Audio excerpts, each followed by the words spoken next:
Autostore à l'Arby vous présente Mécamag.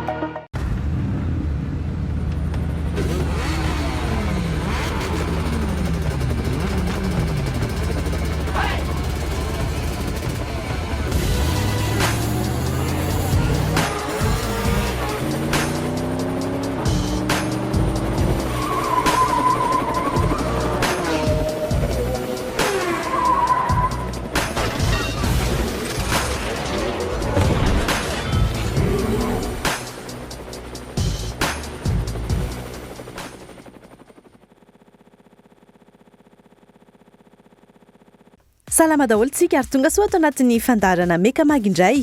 Ho an'ny androany arany andeha hanaraka ny andiany fahatelo eo amin'ny hofiadinan'ny tompon-dakany Madagasikara ny taranja kartiny 724 indray isika.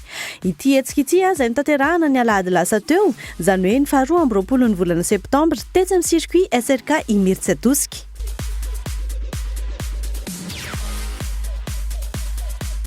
Raha oharina tamin'ny andiany faharoa dia niakatra indray ny tahan'ny fandraisana anjara sy ny fahavitriana teo amin'ny mpifaninana, raha 5 teo amin'ny skady minime, 4 teo amin'ny skady junior ary 12 kosa teo amin'ny skady elite. Samy nanana nampiavaka azy ny tsirairay, ka tao no nampiakatra tranony performance, tao kosa nefa no niakatra ka nanova masinina mihitsiny, toa ny meja sy rondi ohatra.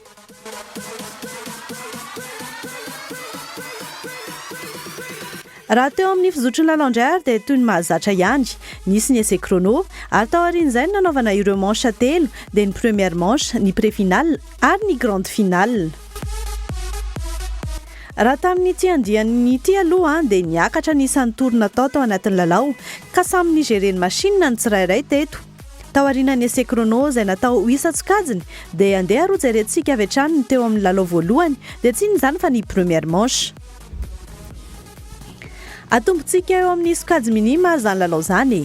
Tao aorian'ny essai chrono dia i Davida no nipetraka teo amin'ny pole position nandritra ny tour de chauffe izay natao mialohan'ny course. Vao nanomboka nefa ny lalao dia nametraka avy hatrany i Rondi nandritra ny fihodinana impito.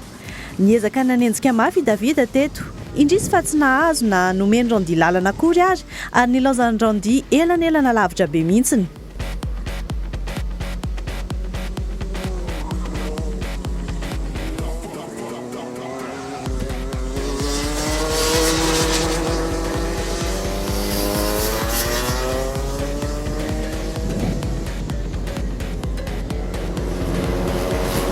Vokatr'izay dia lasa i Rondi no tafavoaka teo amin'ny première manche ity ary narahiny David 20 secondes be izao tao aorianany.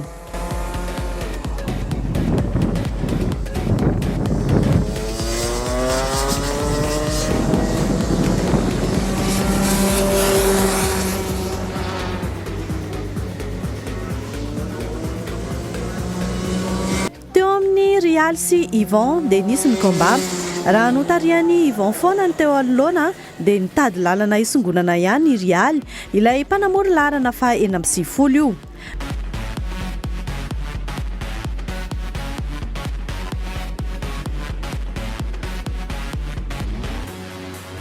Nihodina ny lalao ka teo amin'ny tory faharoa tsy avy tany lalao dia lasa Rial ka nilaozany teo Yvon ilay mpanamory tao anatin'ny sokajy Poussin.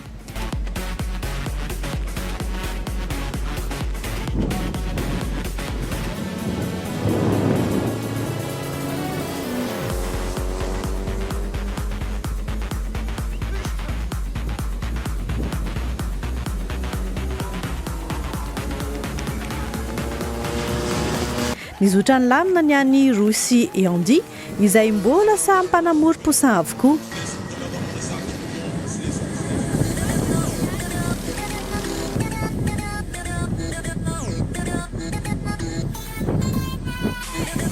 Ho an'ny reto kategoria junior reto kosa indray arany.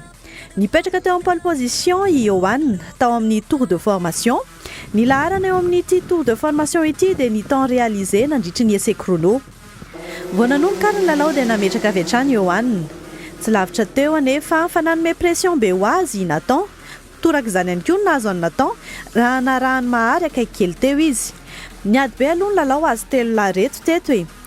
Pression izany samy tsy nisy nanaiky izy reto ka samy mitady lalana avokoa.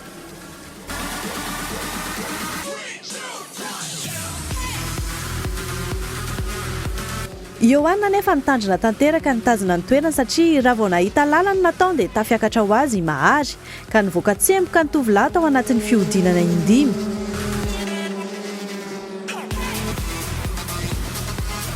Tao aorian'ny tory miisa 5 anefa dia samy nitazona ny laharana izy telo lahy ireto raha samy tsy nisy nahita lalana i Nathan tao aorianan'i Ioana ary mahary izay tao aorianan'i Nathan.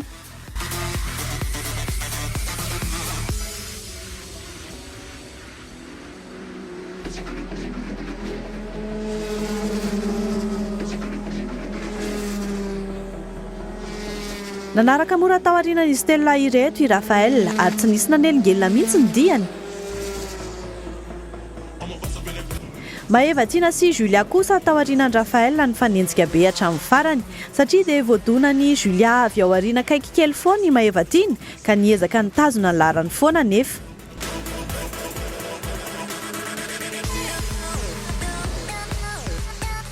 Tafavoaka amin'ny laharana fahaenina sy fahafito izy roa vavy ireto. Izy ireo ihany koa no mpanamory tao anatin'ny sokajy feminina tamin'ity andiany ity. Ialanina kosa dia nakatsitaitra na izany aza dia tsy lavitra tao amin'ny Juliane misy azy raha 8 seconde monja no elanelana teo amin'izy menada ireto.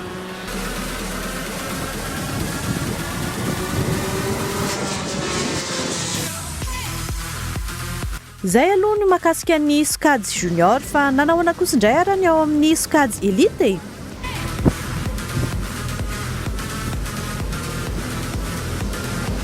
Raha ny teo amin'izay elite izay dia nipetraka teo amin'ny pole position aloha i Nathan teo amin'ny tour de chauffe rehefa avy nanao essai chrono. Vao nanomboka ny course nefa dia nametraka avy hatrany izy narahin'i John akaiky kely teo ary nanenjika mafy i John teto ka nanao pressing be tamin'ny Nathan nandritry ny tour 6 be zao.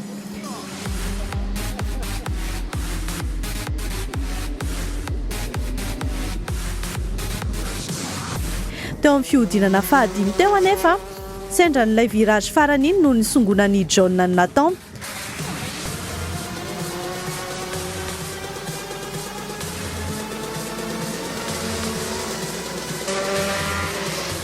Tsy vita akory ny toro iny dia nanao ny valikafatra indray Nathan ary lasa tao aoriana indray John. Nitady lalana hatrany izy fa tsy nahita intsony ka lasa teo amin'ny lalana faharoa nisy azy teto.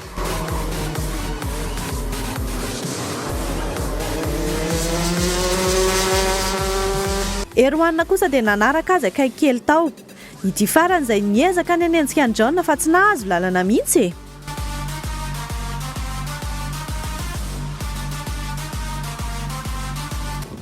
Nilahatra teo amin'ny faha-efatra ka hatramin'ny faha-9 anefa Irina, Meja, Yann, Eric, Vivaldi ilay mpanamory vaovao tamin'ity andiany ity ary Taina ka notarian'i Rina foana ny lohan'izany laharan'izany.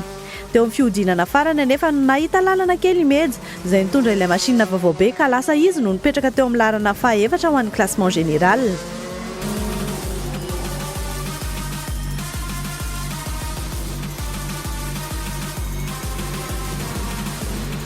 Teo amin'ny Céleste sy Jean Carbonel ihany koa dia nisy ny combat satria dia nametraka pression be ho an'ny Céleste i Jean nandritry ny lalao. Niezaka ny anaraka akaiky andreto teo alohany Céleste fa tsy nahatratra intsony.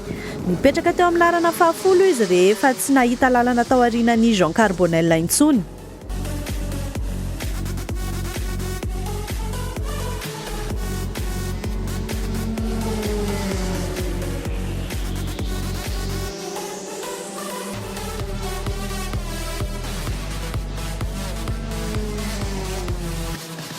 Toy izay ny combat teo amin'ny zalahy elita teo amin'ny première manchine. Nafana dia nafana tokoa aloha raha teo amin'ity lalao voalohany ity fa andeha ary ho arahantsika indray ny eo amin'ny pré-final isa-tsokajiny. Atombontsika eo amin'ny kategoria minime avy hatrany ary izy ity. Teo aorianan'ny première manchine dia i Randy hatrany ny teo amin'ny pole position. Vao nanomboka ny lalao dia nametraka indray i David ka nitady lalina Randy.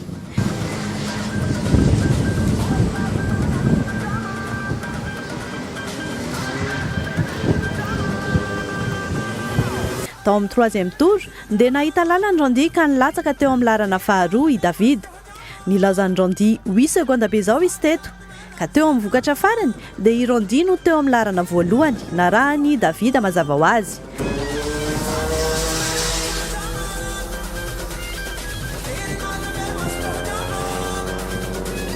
ny sosa tsy nisy nanelongelona kosa nefa irialy ny fanalavitra tanteraka ny elanelana ny teo amin'ny sy Yvon ary nofarana ny roy ny laharana teto.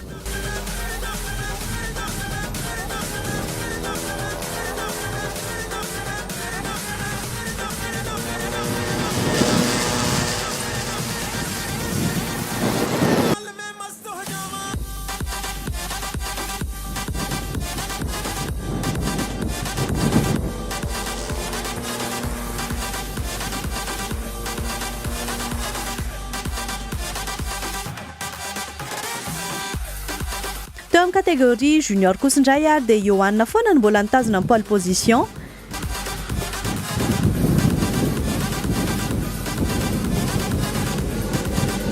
Tsy niova ny lalao azy sy Nathan fa dia nifanaraka akaiky ary nanao pressing be mihitsy Nathan izay tao aorinany.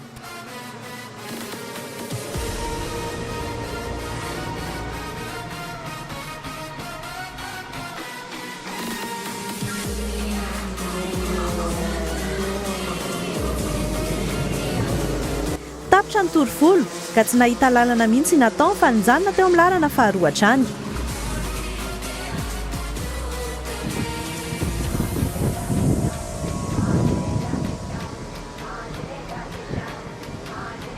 Maro kosa dia tsy nanova ny filalaoany fa nandodona ny Nathan avy ao aoriana nefa tsy nahazo lalana mihitsy aloha ary nijanona tsy niova io laharana io tany amin'ny première manche ihany moa izany mazava ho azy.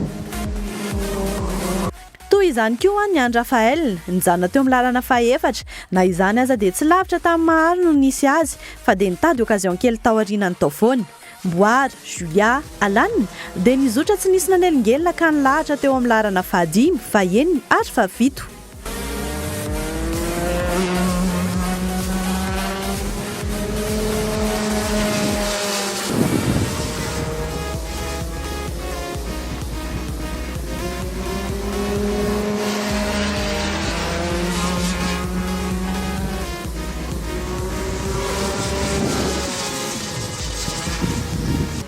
Nanaolana kely Maevatiny, latsaka be ny fotoana nataony teto ary izy no namarana ny laharana ho an'ity sokajy junior ity. Na izany aza mbola misy ny fanantenana ho azy satria mbola tsy tapitra akory ny lalao. Je suis satisfait après c'est ma première course du coup. Je vais essayer de voir quels sont mes talents. Ça s'est passé bien, très bien même. Pas trop dernier, ça va.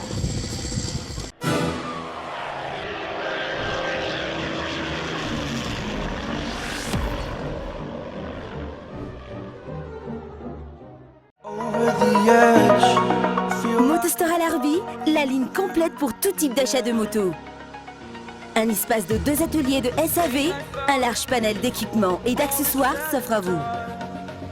Distributeur dans toute l'île des marques Husqvarna, Sim, CF Moto et BMW. Motostore est représenté par 8 points de vente. Venez visiter notre showroom à l'Arby.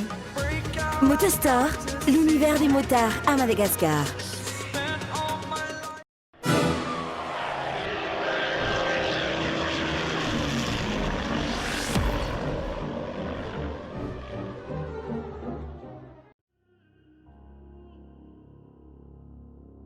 Izay arany teo amin'ireny junior ireny nahafana be tokoa iny lalao iny fa ohatrany ahoana kosa indray arany ho an'ny sokajy elite tamin'ny pré-final. Andeha aro jereny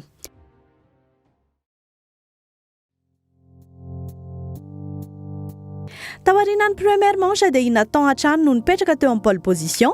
Nanomboka ny lalao ary ka nametraka ny anarany avy hatrany Nathan izay narahany John sy Erwan Nakaikely. Pression zany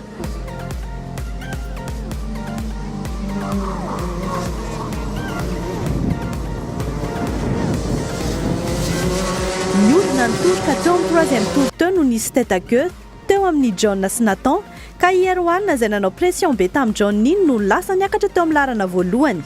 Tsy nanaiky anefa Nathan izay nilatsaka teo amin'ny lalana fahaefatra fa dia raikitra indray ny fifanenjehana teto.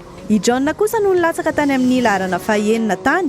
Mbola lava nefa ny lalao, niakatra eo amin'ny lalana faharoa i Nathan. Raha nanao remonté tsikelikely izy ary niezaka ny nisongona ny Erwan.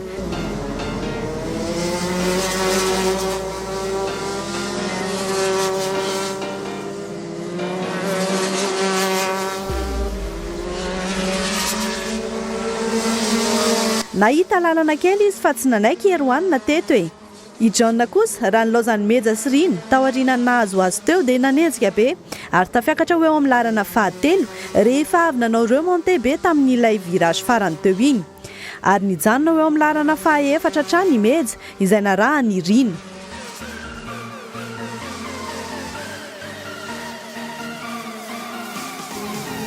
Ny fampitady tokoa raha izay no azo ilazana azy ny eo amin'ny tahina sy Jean Carbonel teto.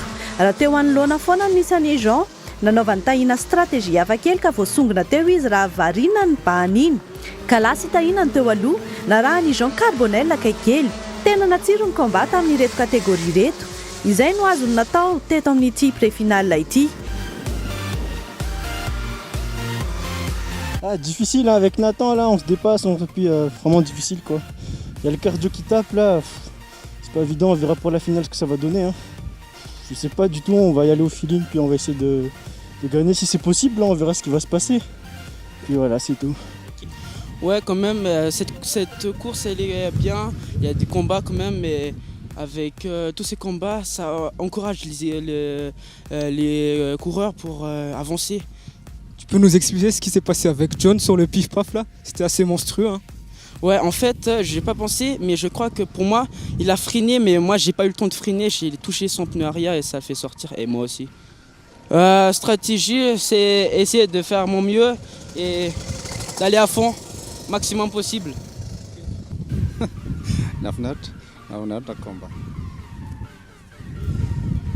Izy moa zany atao zay akarana fa tsy maintsy tsinjovina ihany koa ny ekipa.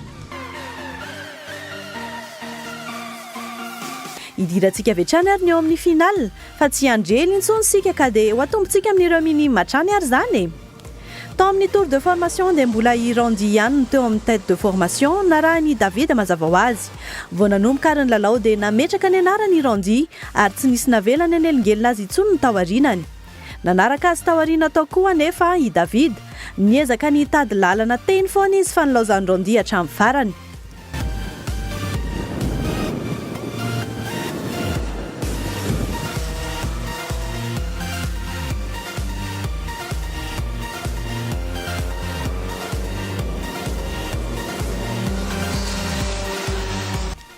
Cette course était bien, mais ce n'est pas encore fini car je dois encore me rattraper. Je suis encore deuxième dans le classement général, alors si je gagne la prochaine course, on sera à égalité, mais si je perds la prochaine course, j'ai perdu. Nanaraka teo amin'ny lalana fahatelo tao aorianan'i Davida kosa i Rialy. Nisosany lamina tsy nisy nanako taby izy teto.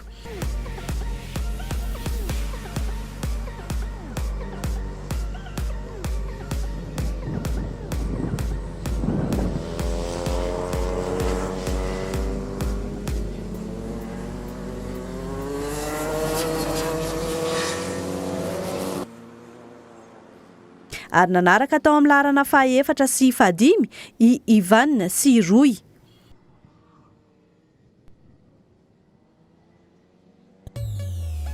Ça a été bien, quelques petits drifts, mais ça va bien. Mais en tout cas, zéro sortie, zéro détacle, que quelques drifts, quelques petits incidents, mais tout va bien.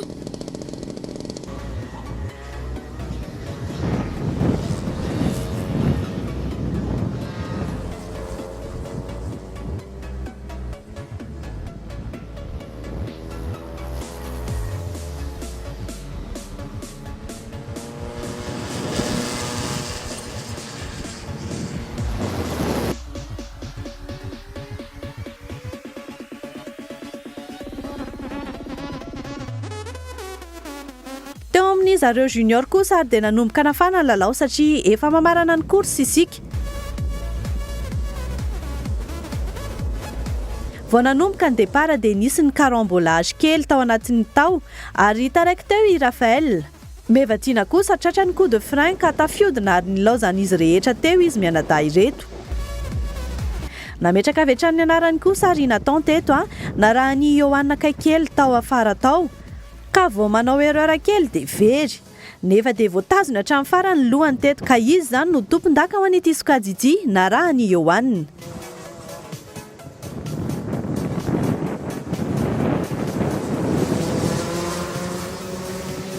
La finale c'était vraiment très serré. Je pense pas que j'aurais gagné parce qu'il n'y a pas beaucoup de dépassements sauf au départ. Au départ c'est beaucoup plus possible de dépasser. Après sinon les virages sont trop serrés.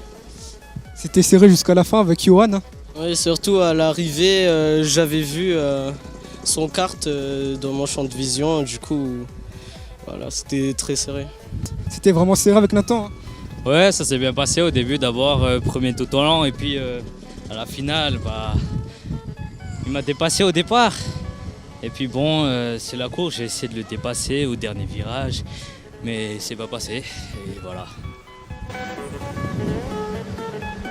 Mahary kosa no nilatsaka tany amin'ny laharana fahafito tao aorian'ilay carambolage ny départ dia nanao remonté be ka lasa ho eo amin'ny laharana fahatelo izy rehefa vita ny lalao.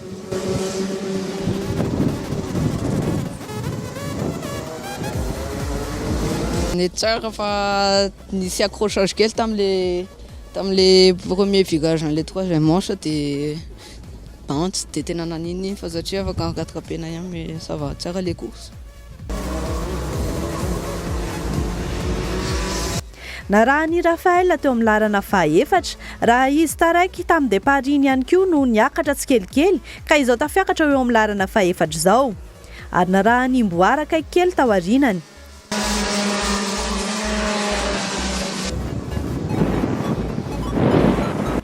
Na dia efa miezaka ny nanarina ny lesoka tamin'ny départ azy Mevatina dia tsy nanaiky kosa i Julia sy Alanina fa dia nilaozany indray izy teo amin'ny 8e tour teo. Lasa izy no namarana ny laharana raha nisy an'i Julia sy Alanina kosa teo anoloany.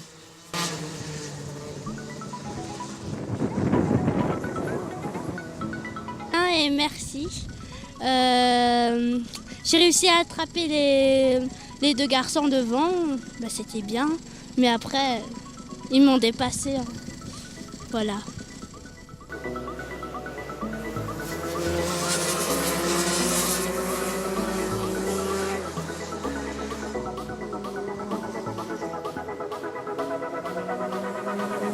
Komba tanteraka teo amin'izareo junior fa mbola tsy vita ny lalao antsika fa mbola eo ny sokajy elite ireo andrarezina amin'ity lalao ity.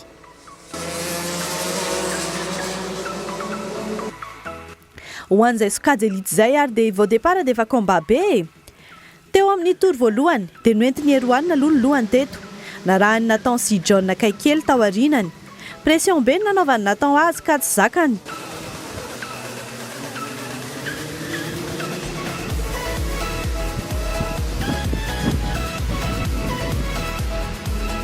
Ary lasa indray Nathan sy John teo ka nilatsaka teo amin'ny 3e place izy.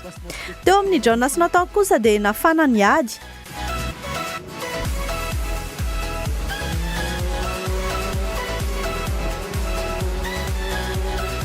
Fa dia nifandimby mifampisongona teo izy roa lahy ireto. Tsy adino anefa fa mbola misy pression be ataon'ny Eroanina ao aoriana ao.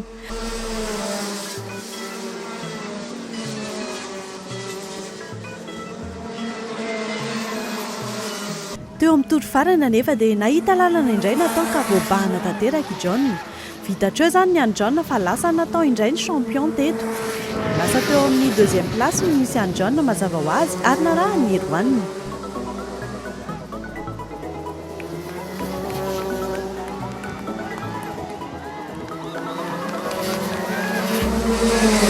Ouais, vraiment, je parie pour 100%, 90% c'était du combat et les 10% c'est être normal, vraiment cool. Le stress, waouh, il y avait beaucoup de stress, je sentais que je respirais beaucoup, mon cœur bat trop fort, vraiment très vite. Hein, et le physique c'est fatigant, il faut qu'on tient encore, par exemple 10 tours, il faut encore tenir 4 et tout ça, là c'est fatigant, c'est vraiment physique. En fait, pour que j'ai pas cette pression et tout ça, j'essaie de ne pas penser à cette pression. J'essaie de penser comment je vais le dépasser et comment je vais gagner. Voilà. Sarotra be satria mbola vao nizatra kely an'le carte vaovao fa tsy zay no nahatonga an'le deuxième fa mahay be le premier, zay tena nahatonga an'le izy. Stress be satria ny tena sarotra zany araka teneniko le hoe misadapte amin'ilay carte vaovao dia donc mbola sady mitady réglage dia avy eo nanomboka ny stress satria araka déjà aloha tsy nanao meilleur temps tamin'ny essai chrono dia avy eo isaky ny dépasse dia répliquer foana natao dia manomboka migamberge zany manomboka mitady hoe fa inona no atao voilà.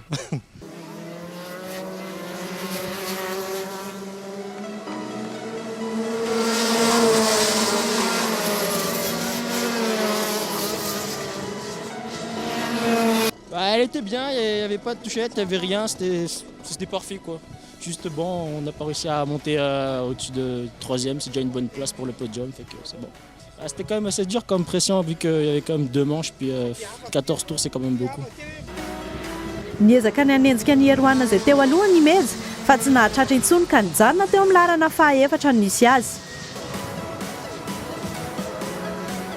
Tsy dia nisy combat intsony ny zalahy tao aoriana ka nilahatra teo amin'ny larana faha-5 ka hatramin'ny farany izy ireo. Na izany aza dia tsy nifanalavitra izy reto fa segondra vitsy monja no elanelana nisy teo aminy. Faly ireo mpandray anjara na teo amin'ny fikarakarana izany na teo amin'ny toetry ny andro sy ny combat nataony ary misy aza ny efa vonona sahady hiatrika ny andiany manaraka satria mbola tsy afa-po tsara tamin'ity andiany ity hono hoe. Raha ny eo amin'ny calendrier ny sport auto aloha dia amin'ny iray volana indray vao hisy ny lalao karting. Io ny lalao mialohan'ny farany amin'ity tao mpilalovanà 2024 ity.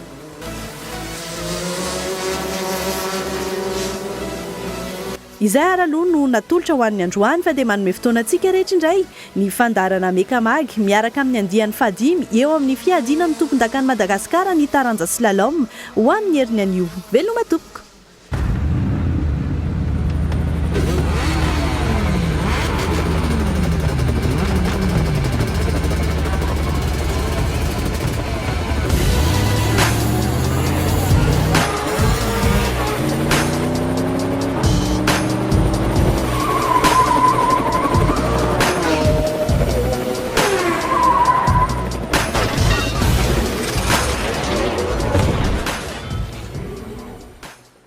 ID Motors sur la route 10 vous a présenté Mekamag.